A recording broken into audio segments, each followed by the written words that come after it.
Vice बाब 3। हर चीज़ का एक मौका और हर काम का जो आसमान के नीचे होता है एक वक्त है। पैदा होने का एक वक्त है और मर जाने का एक वक्त है।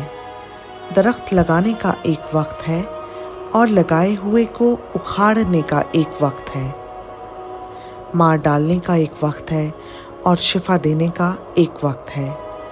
ढाने का एक वक्त है और तामीर करने का एक वक्त है। रोने का एक वक्त है और हंसने का एक वक्त है। गम खाने का एक वक्त है और नाचने का एक वक्त है। पत्थर फेंकने का एक वक्त है और पत्थर बटोरने का एक वक्त है। हम आगोशी का एक वक्त है और हम आगोशी से बाज रहने का एक वक्त है। हासिल करने का एक वक्त है और खो देने का एक वक्त है। रख छोड़ने का एक वक्त है और फेंक देने का एक वक्त है। फाड़ने का एक वक्त है और सीने का एक वक्त है। चुप रहने का एक वक्त है और बोलने का एक वक्त है। मोहब्बत का एक वक्त है और अदावत का एक वक्त है। जंग का एक वक्त है और सुलह का एक वक्त है। काम करने वाले को उससे जिसमें वो मेहनत करता है क्या हासिल होता है। मैंने उस सख्त दुख को देखा जो खुदा ने बनी आदम को दिया कि वो मुशक्क़त में मुब्तला रहें।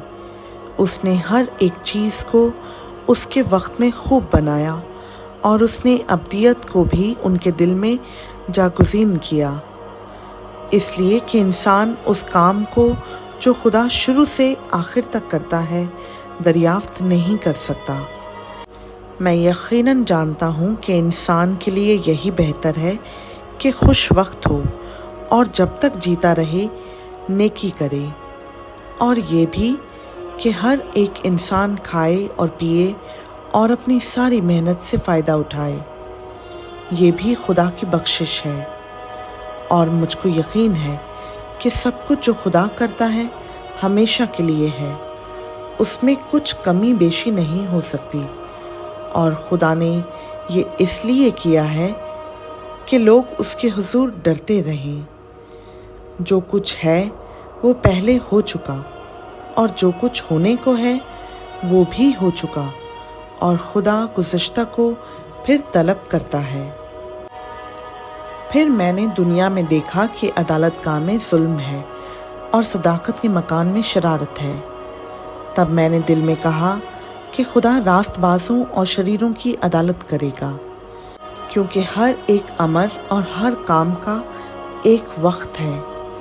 मैंने दिल में कहा कि ये बनी आदम के लिए है कि खुदा उनको जांचे और वो समझ लें कि हम खुद हैवान हैं, क्योंकि जो कुछ बनी आदम पर गुज़रता है वही हैवान पर गुज़रता है। एक ही हादसा दोनों पर गुज़रता है। जिस तरह ये मरता है उसी तरह वो मरता है। हाँ, सब में एक ही सांस है, और इंसान को हैवान पर कुछ फौक़ियत नहीं, क्योंकि सब बुतलान है। सब के सब एक ही जगह जाते हैं। सब के सब खाक से हैं और सब के सब फिर खाक से जा मिलते हैं। कौन जानता है कि इंसान की रूह ऊपर चढ़ती और हैवान की रूह ज़मीन की तरफ नीचे को जाती है। बस मैंने देखा कि इंसान के लिए इससे बेहतर कुछ नहीं कि वो अपने कारोबार में खुश रहे, इसलिए कि उसका बखरा यही है, क्योंकि कौन उसे वापस लाएगा कि जो कुछ उसके बाद होगा देख ले। खुदावंद का पाक कलाम का पढ़ा, सुना, समझा और कबूल किया जाना हम सबों के लिए बाइस बरकत हो। आमीन।